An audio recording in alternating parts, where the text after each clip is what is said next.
উলাইকা জাযাউহুম মাগফিরাতুম মির রাব্বিহিম ওয়া জান্নাতুম তাজরি মিন তাহতিহাল আনহারু খালিদিনা ফিহা ওয়া নি'মা আজরুল আমিলিন। আল্লাহ সুবহানাহু ওয়া তাআলা বলেন, মুত্তাকি বান্দার এই 5টি গুণ, যে ব্যক্তি 5 গুণে গুণান্বিত হতে পারবে। গুণগুলি কি কি?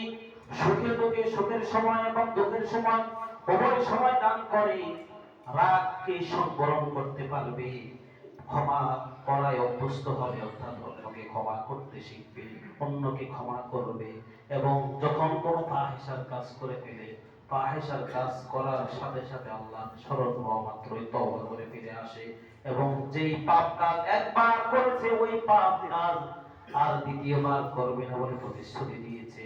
ওই ব্যক্তিগুলি এই 5 গুণে গুণান্বিত যদি কোনো ব্যক্তি হতে পারে, ওই ব্যক্তি সম্পর্কে আল্লাহ তাআলা বলেছেন, উলাইকা জাযাউহুম মাগফিরাতুম মির রাব্বিহিম ওয়া জান্নাত, তারাই অধিবাসী হবে আল্লাহর জান্নাতের। সুবহানাল্লাহ। তাদের জন্য পুরস্কার দিয়েছেন, তাদের জন্য পুরস্কার, উলাইকা জাযাউহুম মাগফিরা, তাদেরকে আল্লাহ রাব্বুল আলামিন 1 নম্বরে ক্ষমা